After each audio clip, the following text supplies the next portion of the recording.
Sup everyone, welcome back to another video, and it's time to talk about it, alright? I know a lot of people probably had their doubts coming into Genshin Impact 3.2 with Nahida's banner being like, wow, who the hell's gonna care about this character? Now they did the infamous article, and today we're gonna take a look at the numbers, probably break it down for you guys. Now before we get any further into it, I just want to let you guys know I am doing a giveaway for Nahida, so if you want to pick one copy of her up for yourself, tune in this Saturday right here on my channel for a live stream, okay? 7 p.m. 9 p.m. Pacific Standard Time. Now, the numbers I'm about to show you guys is like but a fraction of EroticWalruss's total sales for Nahida because it's only covering the iOS revenue in the China market. I know, but hey, these numbers do be getting a little bit nuts. We're only like, what, 7 days in? We're a week in. This is like the perfect time to check in. How is it performing? And here it is, right?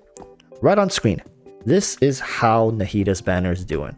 Sitting right there at the top. I mean, if you guys are looking closely, you'd be like, well, Walrus, that's not just the Nahida banner, right? People smoking that premium copium would say Yoimiya is the real carry here, probably carrying $20 million of the sales, and Nahida is probably carrying the other 5. Doesn't matter how you want to spin it. The fact of the matter is, right now, people are spending more money than ever when it comes to Genshin Impact characters. Why is that? Aren't we all supposed to be moping and down and out being like, I'm done, I'm quitting this game, no end game, who cares then? I'm not gonna play this game, I'm not gonna build this character, and I'm gonna do anything about this game. I'll never touch another EroticWalruss product ever again in my life. I swear, no. On my next life as well, I won't touch, right? You see all this doom and gloom posting, and then you come around, see these numbers, they just don't make sense. Well, the first distinction here is, of course, this is a China market. And if you guys been following my content, I cover both CN and EN news discussions and just how the community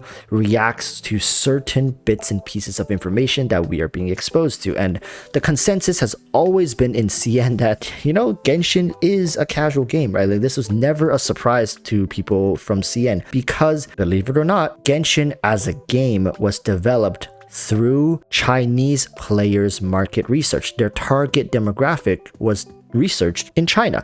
This game was initially designed to fill the downtime of people who have busy work lives, right? I don't know how many more times we need to iterate this. I understand people in the West want like a complete product, and Genshin doesn't really live up to that, right? It's not that true open world multiplayer experience that it could have lived up to. It doesn't offer a true endgame in the sense that we understand as traditional gamers with tough boss battles or crazy roguelike dungeons that we can go into infinitely farm for some sort of arbitrary achievement or infinite character progression. It's not that kind of game. There's not enough content when it comes to combat simply to say that Genshin can justify the hours that any other AAA title out there deserves, right? So why does this number still sit here at the top? Why does Genshin still top the charts? How come this game continuously to ramp up year after year, breaking record after record? I mean, the record that it's set on its own, and it's just breaking those records. It's very rare for a game now going into its 3rd year. You would say the initial hype of the game has really died down quite a bit. You see it in the charts, but why? Like, why even now does it still feel like it's still having this slow ramp up, bump after bump, wave after wave? Now, again, if you follow my content, I'm piecing together a lot of the things that I've said across the years is that EroticWalruss is a master of marketing and mobilizing their player base, weaponizing you guys, the free players, the players who's like, I'm playing this game for free. I'm not offering anything to EroticWalruss and I'm getting this game and product for free. Well, guess what, right? They're leveraging all of you guys in their massive player numbers, constantly finding ways to stay consistent with their active player numbers. Now, the number ranges between, I believe, monthly 8 million to 10 million players for Genshin Impact. I don't know, like League of Legends, Dota, CSGO, you know, like these games aren't even pulling some of these numbers at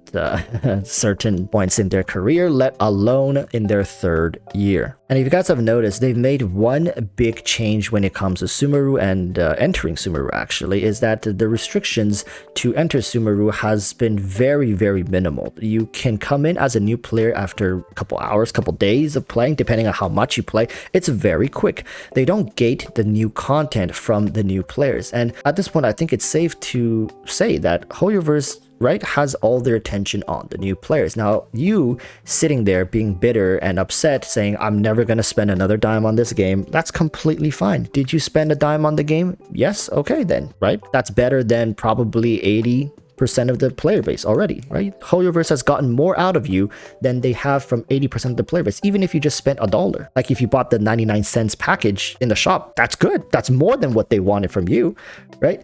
And here comes the thing. You think that just because you don't spend money, you are, hurting HoYoverse's business. If you don't spend money, if you don't play the game, but you're still actively consuming content, leaving comments on people's YouTube videos, like going on Reddit, you're still an asset to HoYoverse. Like, you guys honestly think that whatever petty little revenge, vendetta kind of thing we can chalk up as, like, isn't calculated into HoYoverse's grand scheme of mobilizing their player base as free assets for advertisements. Like, sure, they can always tune you guys out, but the general discussion around the game, the noise, cannot be filtered off the internet, especially in such a small community in the West compared to the East, right? Like, we're talking everybody in the West on the internet, including Canada, USA, Australia, UK, like all the European countries combined together, probably isn't really even rivaling the amount of population CN has when it comes to it's just sheer population, right? Like, we got less people in the entirety of Canada than they have in the capital of China. It's just numbers, people. It's just a numbers game. So at the end of the day, it doesn't matter what we do, what we say, as long as you're still partaking in this discussion, whether it be positive, negative, sideways, like spinning in circles,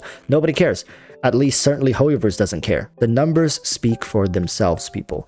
We are not seeing any decline in Genshin Impact because the people who truly care about this game, the people who the game was designed for, has a great product on their hands and they're actually enjoying it. If a world champion in League of Legends can actively and be proudly playing this game and filling that into the downtime while still performing at peak level, like, understand this, people. This man is juggling a League of Legends career with scrims and practices and solo queue and all that stuff, meeting all those quotas, and esports, especially in Korea, has a notorious strict schedule in performing, and if you don't perform, they'll switch you out faster than you can say Chichi tax. I swear to God. So in that circumstance, the man can still find solace in Genshin Impact. I know people have been memeing about this, but just understand this for a second. Look at the stats, man. Look at the number. If somebody who is world champion caliber can fill Genshin into his downtime and be completely absorbed into this game, even a day before the finals game of his year, that says a lot about the kind of game Genshin is and the players that it was designed for. If you are somebody who sits there twiddling your fingers thinking, well, I have 3 other games I want to play, should I really be playing Genshin? This game really isn't made for you. It's made for people who can appreciate what this game has to offer, albeit very little if you take away the characters, right? Characters are like the bulk of this game's content. Take away the characters, you really don't have much for Genshin to offer you that other mediums of entertainment cannot, right? So the story, well, we got manhwas, we got animes, we got movies, we got TV shows that does storytelling far better than Genshin, right?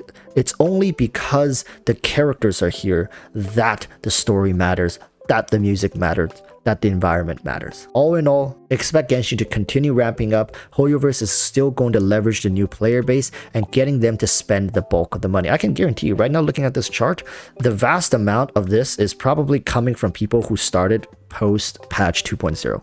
I'm pretty certain people who started the game back in 1.0 funded the game for the first year and a half maybe, but starting from Inazuma, there's a new group of people who's been funding the game, who's been just dumping a load of cash, and right now Sumeru is welcoming a bunch of new players who's going to continue funding the game. It's just rinse and repeat. I keep telling you guys, there's a lot of people in China even who doesn't even know Genshin Impact exists. Not doesn't want to play, they don't even know it exists. Now look at how many people China has. I would say less than 30% of the Chinese population even knows this game exists. All right, so understand the room for growth is sky high, people. We can see numbers that are like 4 times this high potentially if they capture the right demographic in China, and I can see that happening maybe by year 6, 7, or maybe in a new HoYoverse title, because they've honestly worked out the secret formula, and I'm here to, at the very least, learn from their success, because goddamn is it a masterclass in profit returns. All right, like honestly, people, take some notes. Thank you guys so much for watching. I'll see you guys in the live stream later today, where we'll talk more about this, as well as make discussions for other topics. Thank you guys for watching, and until next time, urge you all to stay safe and peace. Bye.